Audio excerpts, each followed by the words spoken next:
Minsan, kailangan mo lang magpanggap na kaya mo at malakas ka. Hanggang sa dumating yung panahon na hindi mo na namamalayan na hindi ka na pala nagpapanggap. Sabi nga ng iba, fake it until you make it. Basta ako, ini-enjoy ko na lang bawat oras na masaya ako. Ini-enjoy ko na lang kahit mag-isa ako. Dahil lahat pwede magbago. Tama pala yung sinasabi nila. Minsan, hayaang masaktan ka o saktan ka ng mga taong minamahal mo. At pinapahalagan mo ng ubos.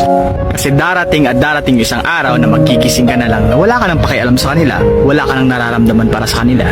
At kung dumating man yung time na yon, darating din sa punto na marirealize nila kung gaano kakahalaga sa parte ng buhay nila. Kung gaano kahalaga yung ginampanan mong papel sa buhay nila. Much love and God bless. You are the